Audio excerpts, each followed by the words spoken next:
Hey guys, welcome you again in my YouTube channel. Today we read next part of chapter second. Why is it important to separate religion from the state? कि किसी भी धर्म को राज्य से अलग रखना क्यों जरूरी है? As discussed above, जैसे कि हम लोग पहले डिस्कस कर चुके हैं, the most important aspect of secularism is its separation of religion from state power. कि किसी भी धर्म को किसी भी राज्य से अलग रखना क्यों जरूरी है? This is important for a country to functions democratically कि कोई भी लोकतंत्र देश अच्छे ढंग से काम कर सके. Almost all countries of the world will have more than one religion group living in them.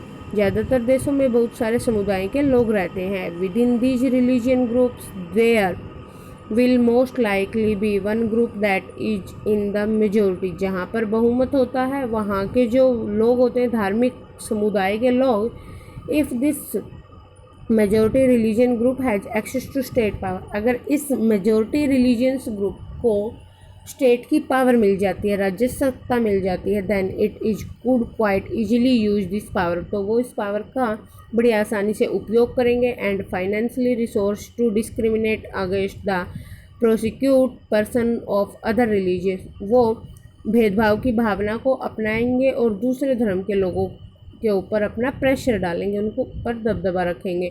This tyranny of the majority could result in the discrimination, जिसका अर्थ ये होगा कि वहाँ पर भेदभाव उत्पन्न हो जाएगा. Soreness and at times even the killing of religion minority, जिन अल्पसंख्यक मिनोरिटी मीन्स अल्पसंख्यक, जिन धार्मिक समुदायों की संख्या कम है उनसे वो जोर ज़बरदस्ती अपनी बातों को मनवाएंगे. The majority could quite easily prevent minority from practice their religion.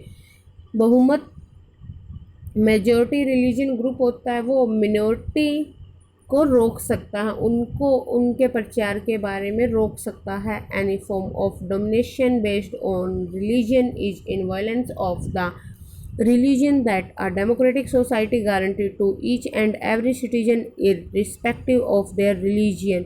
दूसरा ये है कि धर्म के आधार पर किसी भी तरह के भेदभाव से उनके अधिकारों का उल्लंघन नहीं होना चाहिए.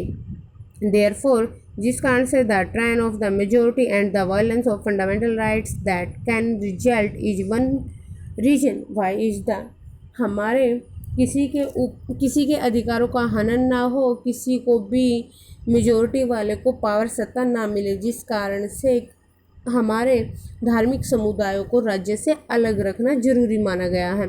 Another reason that is important to separate religion from the state in democratic society is because we also need to protect the freedom of individuals to exist from their religion, embrace another religion, or have the freedom to interrupt religion teaching differently.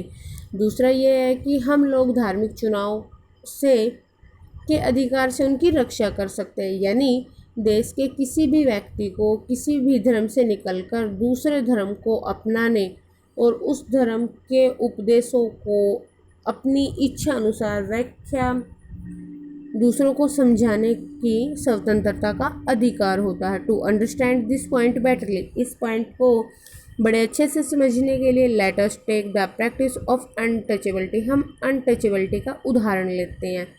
You might feel that, आप लोगों ने महसूस किया होगा, you dislike this practice with in Hinduism and therefore you want to try and reform it.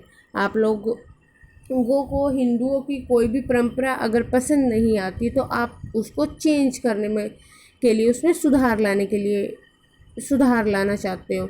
However, जिस कारण if state power were in the hands of those Hindus who support untouchability, आपको suppose करना है कि अगर हमारी state power ऐसे हिंदुओं के हाथ में चले जाएं जो अनटचेबिलिटी को सही मानते हैं, then you think that you would have an easy task to try and change it. तो आप लोगों आसानी से इस काम को पूरा कर सकते हो. Even if you were part of the dominant religion group, you might face a lot of resistance from fellow members of your community. These members who have to control the state power might say that there is only one interpretation of the Hinduism and that You do not have the freedom of interpret this differently.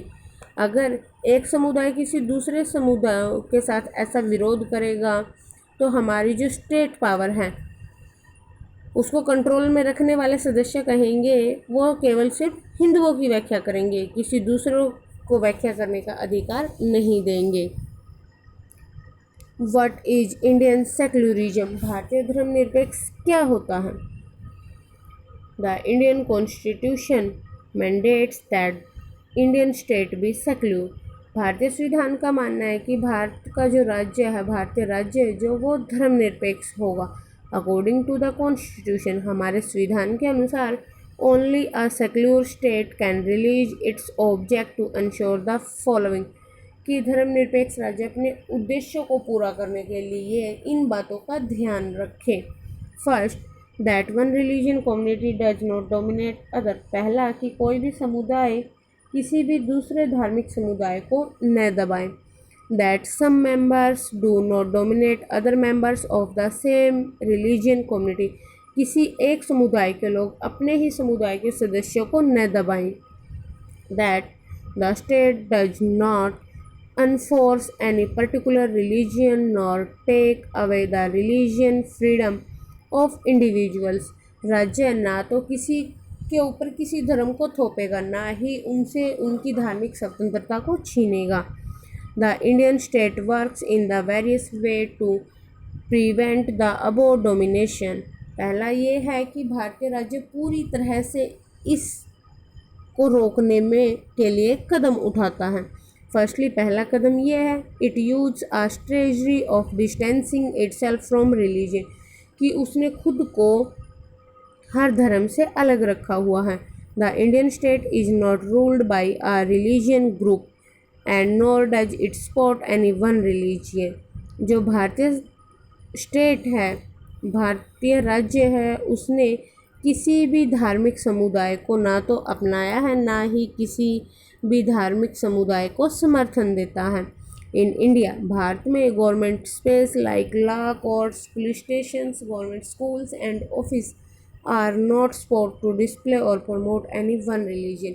हमारे भारत में कचहरी, थाने, सरकारी schools, दफ्तर जैसे समुदायों में किसी भी धर्म को प्रमोट करने का या उसका प्रदर्शन करने का अधिकार नहीं देता। नेक्स्ट, इसके थ्रू हमें स्टोरी बताई गई है, गवर्नमेंट हाई स्कूल की एक स्टोरी है जिसमें बच्चे किसी अध्यापक से कहते हैं कि नेक्स्ट मंथ कोई फेस्टिवल आने वाला है और उसे हम स्कूल में मनाना चाहते हैं, लेकिन उनके टीचर उनको समझाते हैं कि हमारा जो धर्म है, हम किसी एक धर्म को बढ़ावा नहीं देते। अगर प्राइवेट स्कूल चाहे तो ऐसा कर सकते हैं, सरकारी स्कूल अपनी चार दीवारी के अंदर किसी भी धर्म को अपनाने, किसी भी धर्म का आयोजन, उत्सव नहीं करने देता, जिस कारण से ज़्यादातर त्योहारों पर सरकारी छुट्टियां होती हैं ताकि उन त्योहारों को, उन फेस्टिवल्स को हम लोग घर में मना सकें। अब बच्चे बात कर रहे हैं कि हमें लगता है कि हमें सभी त्यौहार स्कूल के बाहर ही मना सकते हैं, तो रेखा कहती है नहीं, ऐसी कोई बात नहीं है, हम इन त्योहारों को अपने मोहल्ले में आयोजन करने का प्लान बनाते हैं, योजना बनाते हैं। अब आपने ऊपर दी गई स्टोरी से पढ़ा है, the celebration of the religion festival with in the school would have been a violence of the government policy of treating all religion equal. अगर कोई स्कूल किसी धार्मिक समुदाय का आयोजन करता है तो वो भारतीय सरकारी जो नीतियाँ हैं उनका खिलाफ होगा, हमारे जो रूल्स हैं उनके खिलाफ होगा। Government schools can not promote any one religion either in the morning prayer. Government school अपनी मॉर्निंग असेंबली में या फिर किसी धार्मिक सेलिब्रेशन में किसी एक धर्म को उजागर नहीं कर सकता। This rule does not apply to private school. और ये जो रूल्स है वो प्राइवेट स्कूल्स पर भी अप्लाई होता है कि वो भी अपने स्कूल्स में किसी भी धर्म का उल्लास नहीं मना सकते। द सेकेंड वे, दूसरे तरीके से, in which Indian secularism work to prevent the above domination is through a strategy of non interference. दूसरा ये होता है कि हमारा जो धर्म, हमारा जो कानून है, हमारा जो राज्य है वो किसी धर्म में हस्तक्षेप नहीं करता। इट मीन्स, इसका अर्थ ये है that in order to respect the sentiments of all religion and not interfere with religion practice, कि वो सभी धर्मों को एक समान मानता है, वो उनके क्रियाकलापों में किसी भी प्रकार का दखल नहीं देगा, इंटरफेयर नहीं करेगा। The state make certain expect for particular religion community, और कुछ खास धार्मिक समुदायों को इसके लिए छूट भी दी गई है। A group of friends who recently about scooters are meeting to go for a ride. इस स्टोरी में हमें समुदायों को कैसे छूट दी हुई है उसके बारे में बताया कि एक दोस्तों का समूह है जिन्होंने नया स्कूटर खरीदा और वो इकट्ठे कहीं बाहर जाना चाहते हैं। Hey, I hope you have a helmet. मुझे आशा है कि तुम्हारे पास हेलमेट होगा। दिल्ली में ये कानून है कि सभी को हेलमेट पहनना ज़रूरी है। Do you want to be fine? क्या तुम जुर्माना चाहते हो? Don't worry, I will not fine. आप चिंता मत कीजिए, मुझे कोई फ़ाइन नहीं देना पड़ेगा। Hey Paramjit, why don't you be fine? Hey Paramjit, तुम्हें कोई भी फ़ाइन क्यों नहीं भरना पड़ेगा? For Sikh wearing a pagri is very important part of our religion. पगड़ी पहनना सिख धर्म का, हमारे धर्म का एक महत्वपूर्ण भाग है। The government can not force me to wear a helmet, जिसके कारण कोई भी गवर्नमेंट मुझे फोर्स नहीं कर सकती हेलमेट पहनने के लिए। In above the story board, इस स्टोरी बोर्ड में आपने पढ़ा Paramjit the Sikh you does not have to wear a helmet, उन्होंने हेलमेट नहीं पहना।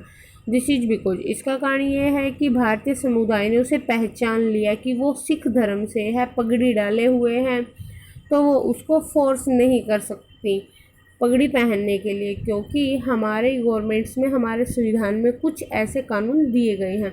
The third way is which Indian secularism work to prevent the dominate listed earlier is through a strategy of intervention you read earlier in this chapter about untouchability. अब आगे आप chapter में जल्दी ही इस chapter में आप अनटचेबिलिटी के बारे में पढ़ोगे। Thank you, have a nice day.